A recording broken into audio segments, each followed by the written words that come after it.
The younger brother of a Hollywood star, a talented young man, a soft-spoken yet amusing neurotic and Oscar nominee.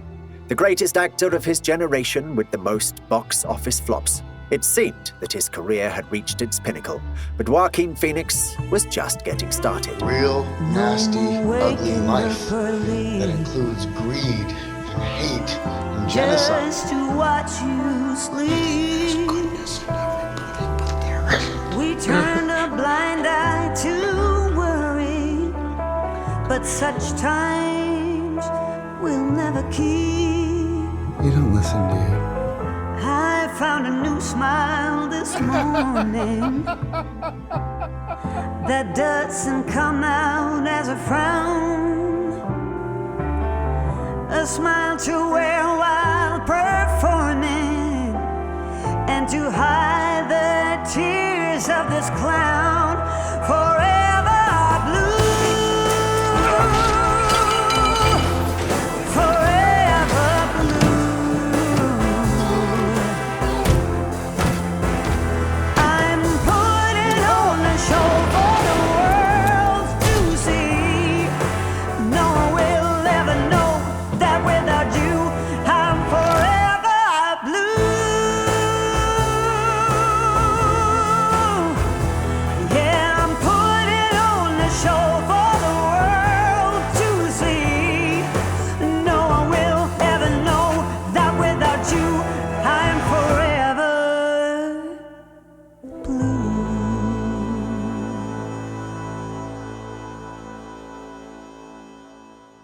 In 2009, on the red carpet for the premiere of Two Lovers, Joaquin Phoenix announces that he's giving up acting and starting a career as a rapper. Now, for the first time, I'm doing something that is, whether you like it or not, it really represents me. Media outlets pick up this odd joke. After announcing his retirement, actor Joaquin Phoenix, former actor that is making a comeback as a rapper. And then in February of 2009, on The Late Show with David Letterman, a heavier, unshaven caricature of Joaquin came out on stage before the studio audience.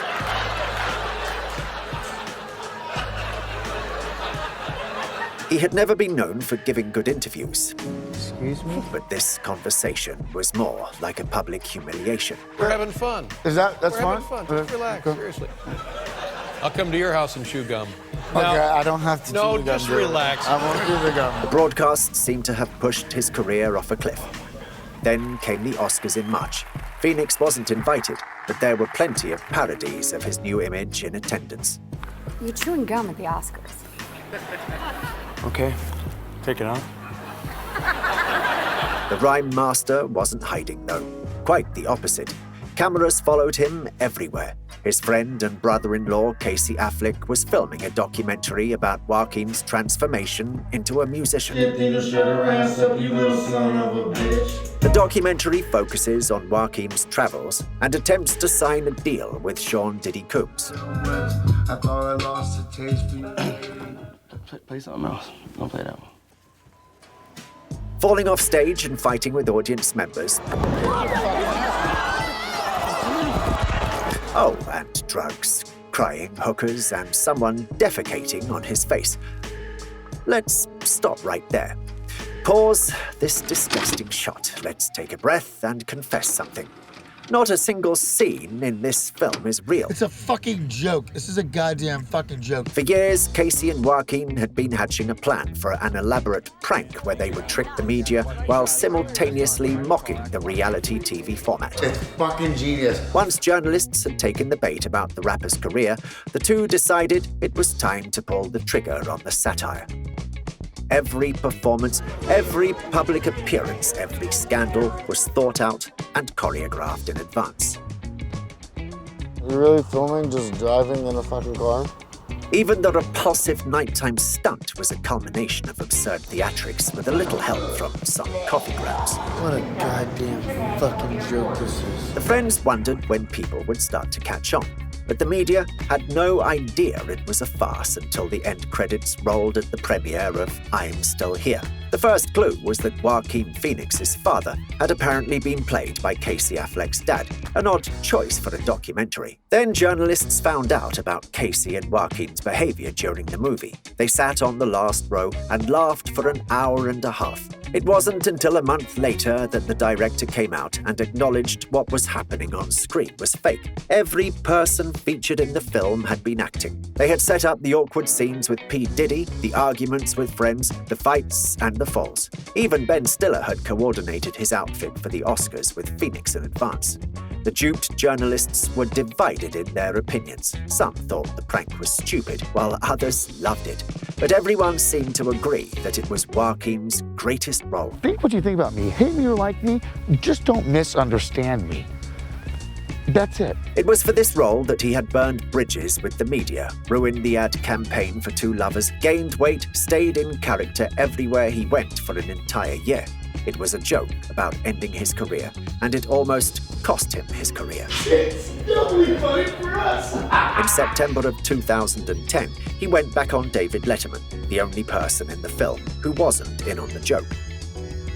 Phoenix appeared before the cameras clean-shaven and fit, as if to highlight the ridiculousness of his last interview on the show. What are you doing? Don't go south on me tonight, all right? I'm just checking. I wanted to make sure it was cleaned up. And so, Joaquin had paid the media back for the years of slander and farce surrounding his brother River's death, and now it's time to get back to the movies. You know, I love making film. I've been acting my whole life. I always want to act. I never was going to retire.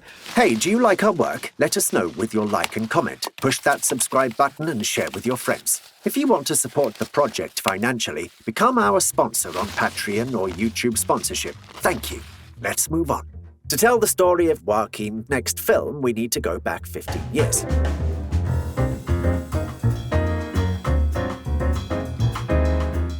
Paul Thomas Anderson was looking for someone to play the main character in his new film Boogie Nights. The director was fascinated with Joaquin when he'd met him, but the actor turned the offer down. Anderson shot his movie with Wahlberg, but never forgot Phoenix. As the years passed, Anderson added Oscar-nominated masterpieces to his filmography, collecting along the way lines and scenes that could be made into a new film from ones that had been cut from his scripts. Paul wrote a story about a religious cult known as The Cause, specifically for Philip Seymour Hoffman. The story follows a directionless Navy veteran who becomes an easy target for a charismatic cult leader. I am a writer, a doctor, a nuclear physicist, a theoretical philosopher. Anderson saw Joaquin as Hoffman's co-star, and not because of the parallels to the actor's own life, which included living in a cult, alcoholism, and even the city of Phoenix, Arizona as the image of the reincarnated bird. The director's goal was to unleash Phoenix's potential in his film. The Master was set to begin shooting in early 2010. Casting for the film took place while Joaquin was still conquering the rap industry, so Anderson offered the role of Freddie to Jeremy Renner. The actor agreed, but due to financial issues, Paul had to postpone the project. A budget wasn't secured until 2011, when Megan Ellison, daughter of American billionaire Larry Ellison, stepped up to provide the funding. The young woman opened a production company and within a couple of years had become an influential figure in Hollywood. Because of the delay, Renner dropped out of the project to join the cast of The Avengers, and so Anderson invited the recently resurrected Phoenix to take his place. Sure. What do I have to do? Other additions to the cast included Amy Adams, Rami Malek, Laura Dern, and Jesse Plemons. I'm sure you're gonna love it. I hope so. Nice to meet you. And Looking forward to it. From the first days on the set, Joaquin began shaping the film's process to fit his vision. He lost weight, changed his gait and his bite, all without consulting the director. Yes, that's right. As soon as the cameraman captured the first takes, Anderson stopped the filming and had the lighting changed. Phoenix would use the entire surrounding space for his acting. His movements were unpredictable within the scenery, and he was constantly improvising. To keep from missing good material, the director made sure that the entire set was illuminated.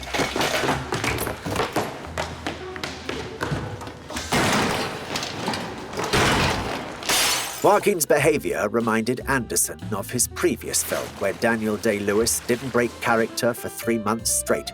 That's right. Phoenix chose the same path. He became the eccentric Navy veteran Freddie Quell both on and off screen. Such extreme measures made the interview scene one of the best dialogues in modern cinema. Are you ready? Yes? Starting now, you're not to blink. If you blink, we go back to the start. Do you often think about how inconsequential you are? No. Are you usually truthful to others? No. I don't know. Are you lying? No. Are you a liar? Yes. Have you killed anyone? Yes. Who? Japs in the war. Are you unpredictable?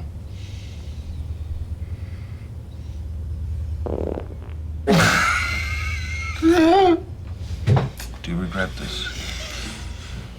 No. During the arrest scene, Joaquin actually fought with 3 of the extras and wrecked the jail cell. Some scenes took place inside a historically significant building, so of course, Phoenix didn't just break a toilet, but destroyed an architectural monument, which is what Paul Thomas Anderson almost did to his friendship with Tom Cruise. The actor is the most famous Scientologist in the world, and Hoffman's character being inspired by the founder of the Church of Scientology, L. Ron Hubbard, did not sit well with Cruise. Oh, God! Oh, God! To avoid a confrontation, Paul held a private screening of the film for Cruise, which ended in a heated argument, the content of which was never revealed to the media. Very, very, very, very serious. But back to the set, where Phoenix had fallen in love with creative freedom. Sometimes we would do 3 takes, and they would all be completely different. I like that. I feel like everything you learn as an actor growing up is wrong. You're supposed to hit your mark, find your light, know your lines. Those are all things that just make things wooden, dull, and boring. When you make something different, better, make something special for you. How do you like to feel? Holding on to the hand of self-destruction. And I'm back to a place that I left a long time ago. Just give me a sec while I smoke this cigarette. My aching body feels better still. Too much on your plate when I need to escape. Everything will be better when I find a way.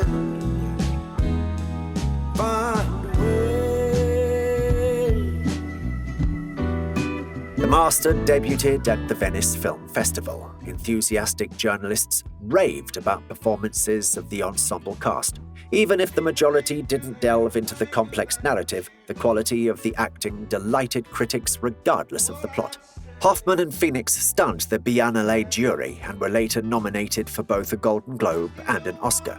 Joaquin loses for a 3rd time, but there's no time to sulk at the Kodak Theatre that evening, for he's in the midst of filming his next project. Take a trip with me and my doves as we take you around the globe without leaving the comfort of your chair. He teams up with James Gray again. The director has forgotten about Joaquin's little stunt at the premiere of Two Lovers, but has a unique way of taking his revenge. In The Immigrant, Phoenix plays an evil pimp named Bruno Weiss. Oh, that's what I'm worried about. The lead role is played by Marion Cotillard, who has to listen to Joaquin apologize hundreds of times. The actor is horrified by almost every one of his character's lines. He doesn't show it on camera, but the filming process was like glorified torture. Progeny, she grew up with servants, but now she will serve you. The director had written the script specifically for Cotillard and Phoenix, and wasn't going to work on the project until they both agreed to it.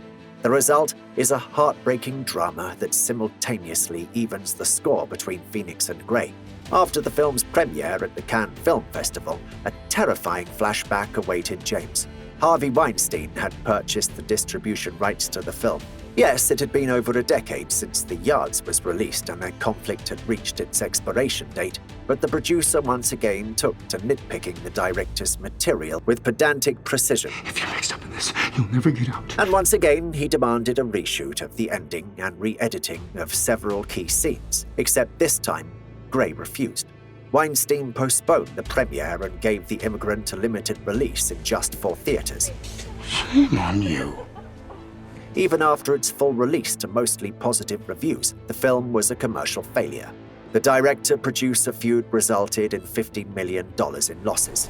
You think there's goodness in everybody, but there isn't.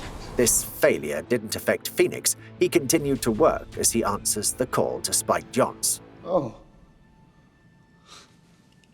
Hi. The director entrusts him with the lead role in the romantic drama Her. Jonze uses memories from his own difficult divorce to craft a science fiction love story set in the near future. He also adds an amazing ensemble cast and a pinch of ingenious camera work to the cocktail.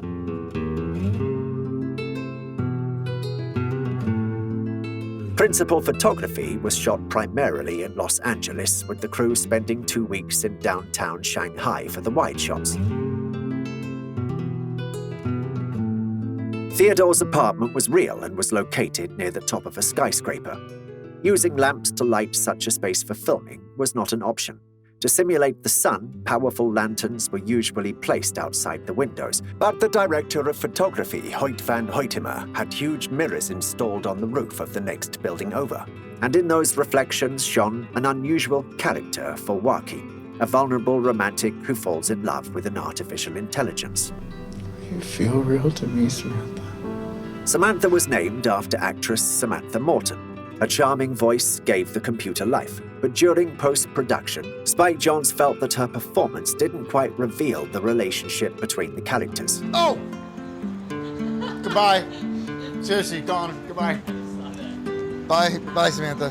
The director replaces her with Scarlett Johansson and records new lines with her over the next 3 months. Meanwhile, writing several more pages into the script, reassembling the team, and shooting a couple more scenes.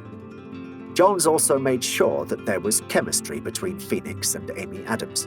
To bring the characters closer together, he would lock Amy and Joaquin in a tiny room every day for a couple of hours. The duo had already worked together on The Master, but it wasn't until working on this film set that they became friends.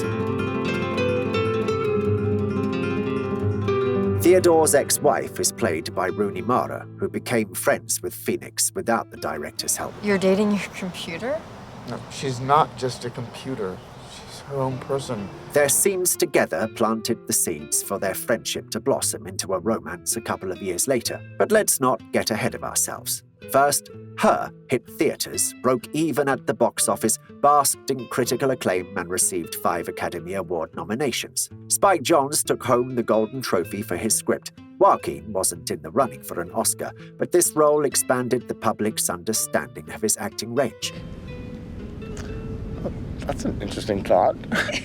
Phoenix got into a rhythm. A film with his name on it hit theaters every year, and this relay race continued through 2014. How can I help you today? After the release of The Master, Paul Thomas Anderson wanted to work with Joaquin again. He wanted it so much that he replaced Robert Downey Jr. in his upcoming film adaptation of the novel Inherent Vice. And you want me to do what exactly? Private investigator Doc Sportello is an awkward junkie who Phoenix is able to turn into the most expressive element of immersion in the criminal world of Los Angeles in the 1970s. Congratulations, hippie scum.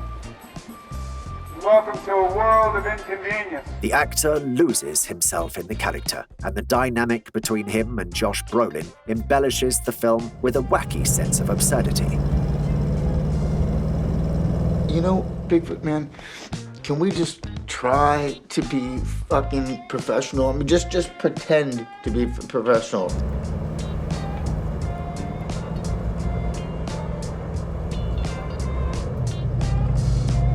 Choto, Kinichiro, dozo. Moto panekeku. Moto panekeku. Moto panekeku. Anderson filmed dozens of scenes with the duo, increasing the level of madness with each one. The sheer volume of material made it easier to experiment with editing, but only a couple of the sequences made it into the film's final cut. Moto panekeku! By the way, throughout the film, the characters seem to mirror each other. They simultaneously indulge in bad habits. Go to bed. I'm working. Why don't we go to bed? Their women step out of the frame at the same time, and in the final scene, Bigfoot and Doc speak in unison. Listen, I'm sorry about last night. You Why should you be sorry? Brolin and Phoenix found their rhythm together, but there was someone else on set with whom Joaquin had found his rhythm much earlier. I try to call you day and night, no reply. You tried to call me day and night, really? Yeah, look, I forgot. I don't know. Actors liking each other is great for getting a good take, but these two were so excited about the chance to chat that the only thing that could get them to stop talking was Anderson yelling, "Action!" That's it? That's no big deal. We do that all the time. Unfortunately, a confusing plot and scattered narrative scared away casual audiences, but satisfied fans of the director and the author Thomas Pynchon. Anderson had captured the spirit of the most enigmatic author of the modern era, one who has avoided the public eye for 60 years. Inherent Vice is the first film adaptation of one of his novels. The author even took advantage of his anonymity by joining the extras in the film. Only those closest to Pynchon can spot his cameo. The real magic of cinema is when the film contains a secret that the viewer is not meant to discover. Yeah, where? Not known. Not known. Another secret is how this neo-noir crime comedy managed to fail at the box office and yet appear on every list of the best films of 2014. Hold on, sugar, why you look so sad? Come on now, mama, ain't nothing here so bad. You got fast cars, movie stars, party on down the street. With Mary Jane, good cocaine, plenty down there to eat. You can double down, throw some dice, you can take off now, don't think twice, but hey, now don't you wanna play?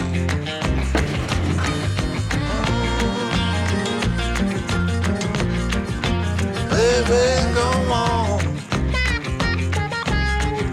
The following year, Joaquin got his first taste of Woody Allen's directing. Not an easy thing to do. On the set of Irrational Man, the director needed just one take. He never changed camera positions, never did rehearsals, didn't coach the actors, and always wrapped filming each day by 6 p.m. I don't like to hear that. This was the laid-back elderly man's approach to a complex interpretation of Crime and Punishment.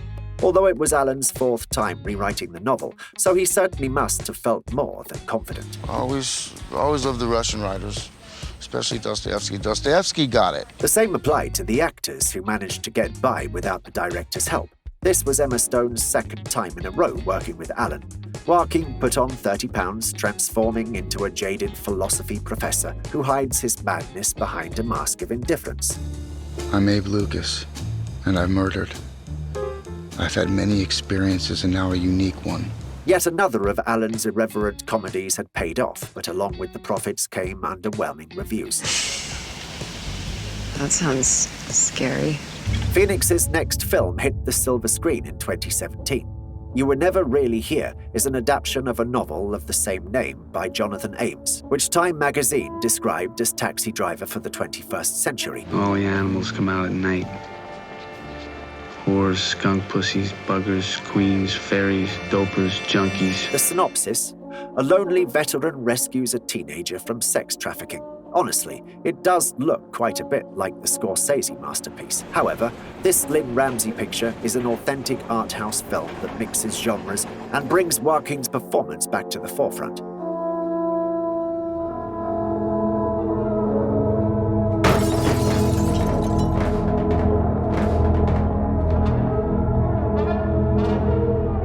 He would go on to receive a Palme d'Or, Golden Palm, at Cannes for his portrayal of Joel, a role he had nearly abandoned the year before. Joaquin loved the script, but he didn't have an opening on his calendar. As Joaquin was preparing to reject the offer, negotiations broke down for the filming of Split, a project that his old friend M. Night Shyamalan had invited him to join. What did I do? Did I hurt you? A new window had opened up in the actor's schedule, and so Phoenix convinced Ramsey to begin filming immediately. The director had barely started casting, but for the chance to work with Joaquin, she took the risk of shifting her film into high gear. Production happened so quickly that the awards it received at the Cannes Film Festival were for an unfinished project. On the set itself, Lynn and Joaquin complemented each other in the best traditions from the previously mentioned Taxi Driver. What do you think of that? I said, what do you think of that? First, Lin used an audio file with the sound of fireworks mixed with gunshots to explain to Phoenix what was going on in the main character's head. Then Joaquin persuaded Ramsey to abandon the gadgets that Joe used in the novel. Bare hands and a hammer inspired much more believability in the violent scenes. However, the title lost its meaning without the devices. You Were Never Really Here refers to the character's past. While working for the FBI, he would eliminate his targets without leaving a trace. These flashbacks were also included in the film, but never made the final cut.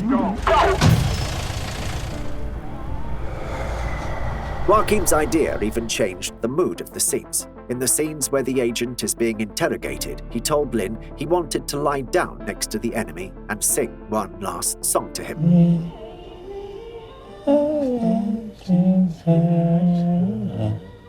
The magic of the film lies in those scenes. The brutal thriller is punctuated with meaningful shots and edited tricks that turn it into a work of art.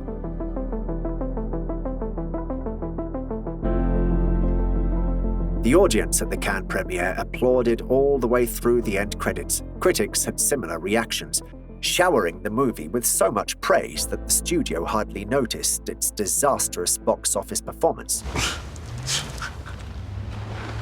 After embodying a stern retired commando, what role would seem the logical next choice? Naturally, Joaquin decided to play Jesus Christ. So I will give you a gift of prayer. In the drama Mary Magdalene, the story of the Son of God is told through the eyes of his loyal disciple. Is that what it feels like to be one with God? No one has ever asked me how it feels. The film is best remembered for its loose interpretation of the Bible. Jesus of Nazareth, played by Phoenix, is much older and full of doubts and fears. Mary is played by Rooney Mara, and her character is more of a rebel who runs away from her family. While the director's interpretation is a departure from the canon, he tells his own standalone legend that flourishes thanks to its ensemble cast and the magical camera work of Greg Fraser. Well, amid a hailstorm of harsh criticism, which is bound to happen when dealing with adaptations of scripture, Rooney and Joaquin officially became a couple. This is Phoenix's first public romance in 20 years. The lovers got lucky with their schedules as well.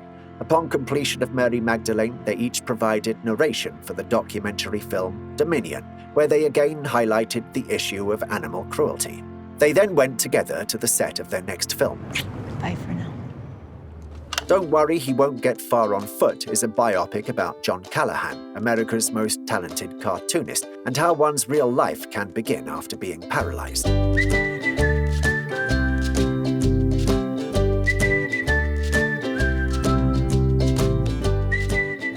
Metaphorically speaking, this was Gus Van Sant's ode to the Phoenix family name.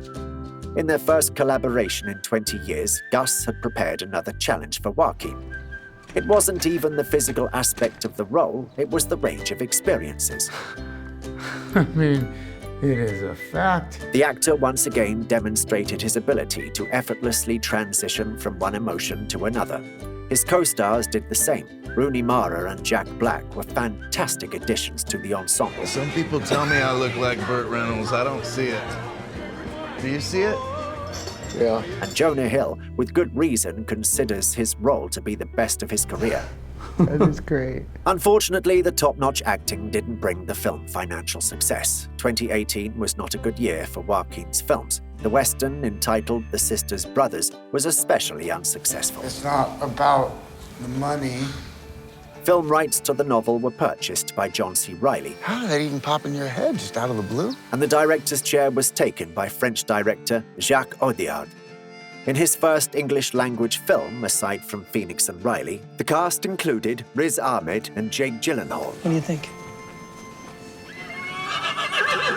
I like it. The film seemed to be a bit of a mockery of cinematic cliches.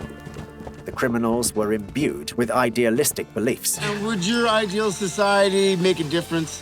Well, I can't say for you.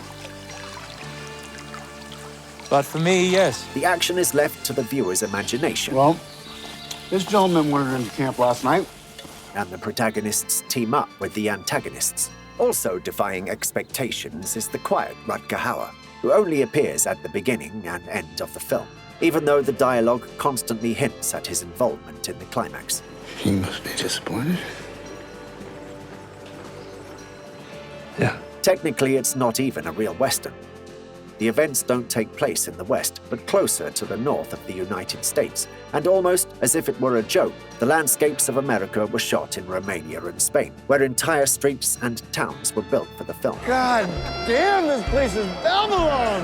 At the authentic locations, Joaquin once again stuns everyone with his talent. He takes on the personality of a crazy bounty hunter, whose character, as well as everything else in the film, does not fit the expectations of the genre's connoisseurs.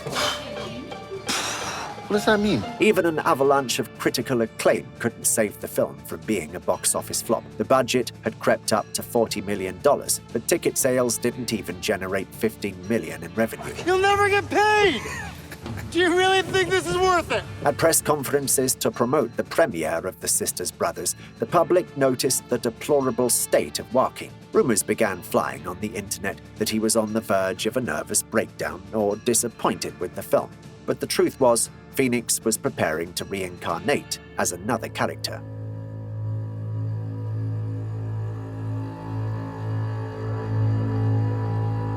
But before we take a deep dive into the mind of Arthur Fleck, let's go back a couple of years. Todd Phillips had wowed the bosses at Warner Brothers for his comedic talent.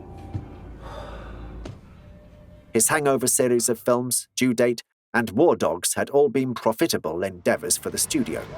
Fucking A right we did.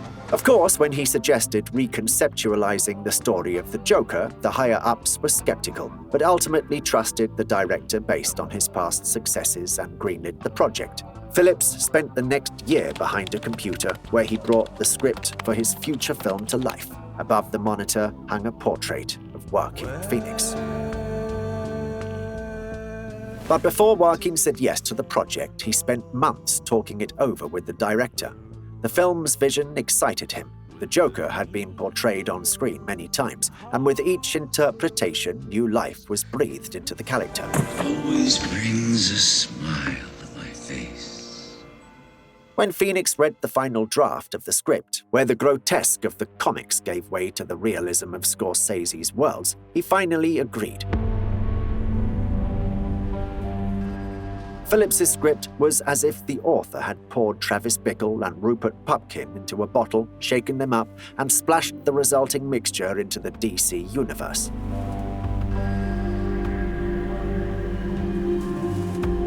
This homage was reinforced by Robert De Niro's involvement in the project and assistance from Scorsese himself. But more on that later. Filming was scheduled for September 2018. In June, Joaquin tried on costumes and makeup, but still hadn't lost weight. I go, how do you do it? He goes, I just stop eating and I starve myself. And he just ate an apple a day for the whole summer. By refusing to eat, Joaquin dropped 60 pounds.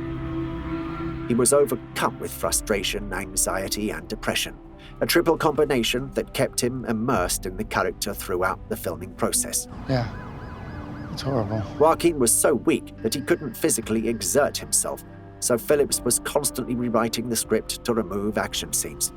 Despite these challenges, the actor would later say that the most difficult part of preparing for the role wasn't the weight loss, but Arthur's laugh. Joaquin based the character's laughter on a video which featured people suffering from pseudobulbar syndrome, a disease similar to the protagonist's illness.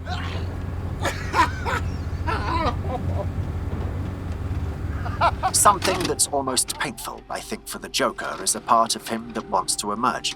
I think we all kind of assume what a Joker's laugh is, and it felt like a new, fresh way of looking at it. I didn't think that I could do it. It was really uncomfortable. It took me a long time. Joaquin put his time to good use. His laughter was nerve-wracking, even to himself. He refused to go to table readings of the script, which caused a falling out between him and Robert De Niro, who, as a member of the old school, attached special importance to the read-throughs. Yeah, that's not funny. On set, Phoenix would often walk out of the frame in the middle of a take. His co-stars took it personally, but the actor thrived on believability, and if he wasn't feeling it, he would simply take a break.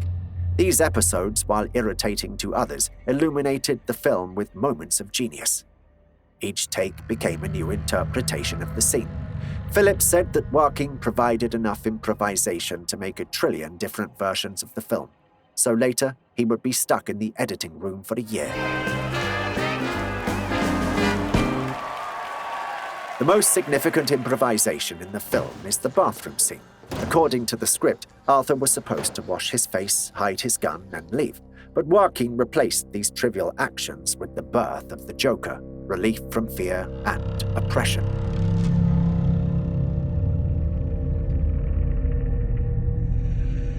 Another critical moment is the stand-up performance. Please help me welcome Arthur Fleck, y'all. Arthur Fleck. Besides reflecting on the character's temperament, the scene also makes an interesting reference.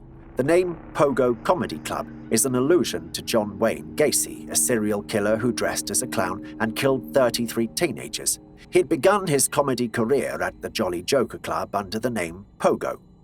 In prison, he became famous as an artist after painting dozens of portraits of clowns.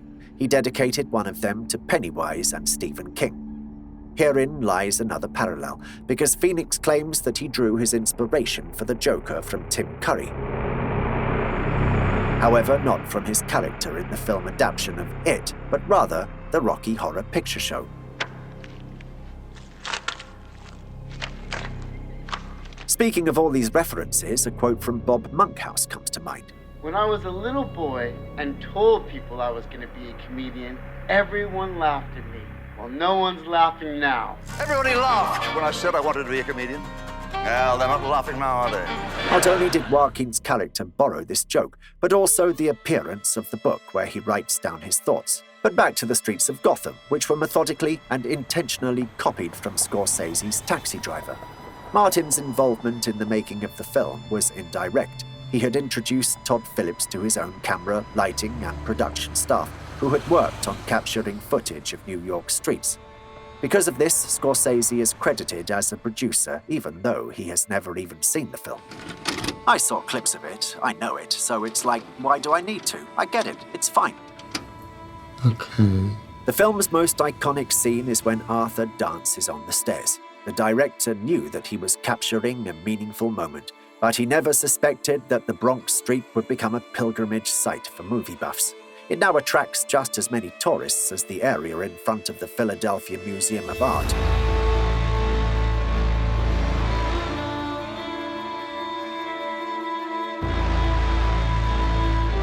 Violence also features quite prominently in Joker.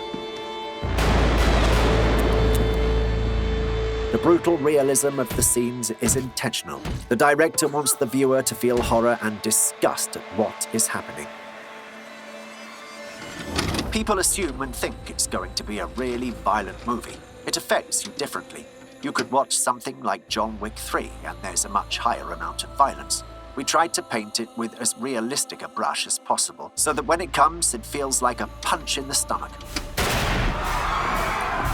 That kick to the stomach didn't prevent the film from achieving tremendous commercial success. Joker became the first R-rated movie to earn more than $1 billion at the box office. And this despite the fact that screenings were accompanied by increased security measures. Previous outbreaks of violence associated with the image of the Joker, as well as the political subtext of the new film, were cited as causes for concern. Phoenix even walked out of an interview with a journalist for The Telegraph when he was asked if watching this movie could inspire mass shootings. Fortunately, the terror remained nothing more than the imagination of the media, and in addition to criticism, the film received warm reviews. That was great, Arthur. Thank you. I mean, I loved to hear what you had to say. It made my day. Thanks, Murray. At the beginning of 2020, Phoenix raked in the awards and finally received his first Oscar. This is the first Oscar and fourth nomination for Joaquin Phoenix. On the stage of the Dolby Theatre, Joaquin used his acceptance speech to draw the attention of millions of viewers to the problem of our planet. I think that we've become very disconnected from the natural world. And many of us, what we're guilty of is an egocentric worldview. This speech deserves its own reward and is one that every person on Earth should hear. When he was 17, my brother wrote this lyric. He said, "Run to the rescue with love and peace will follow." Thank you.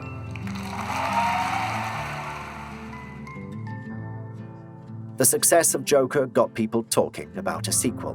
While the status of the project fluctuates between negotiations and rumors, Phoenix doesn't deny that he's prepared to resume his role as Arthur Fleck. Perhaps a continuation of the Joker will be the first sequel of his career. Todd Phillips is also an optimist, but has stated that the upcoming film will not be linked to other DC projects and Arthur will not face Robert Pattinson's Batman. Besides, Joaquin has had enough roles as it is. The black and white drama Come On, Come On, whose release was delayed by the coronavirus pandemic, was shown in October of 2021 at the New York Film Festival, and in November of the same year, it began its journey to American theaters. Meanwhile, the touching story about a tired journalist bonded with his young nephew wasn't released in Europe until 2022. You're crying. No, I'm not. Yes, you are. And he is currently filming in Ari Aster's Disappointment Boulevard. The director has become famous for his horror films Hereditary and Midsommar. He will lead Phoenix through yet another transformation that shocked the public as soon as the first images from the footage were leaked. And finally, after 20 years, Phoenix will reunite with Ridley Scott. The director will once again turn Joaquin into an emperor. My horse. This time, he will play Napoleon Bonapart. It seems that the Joker was not Joaquin's peak, just another step on an ever-improving career. He's gaining momentum, and winning an Oscar is not his most important achievement. In 2019, he got engaged to Rooney Mara, and a year later, the couple welcomed a son into the world. They named him River. On this happy note, the song of Joaquin Phoenix comes to a close, although given the speed with which he adds new masterpieces to his filmography, it's going to need another verse.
You got the white knuckles holding on it tight, keeping your feels bottled up inside, heading for collision in the night. To really live, you gotta die.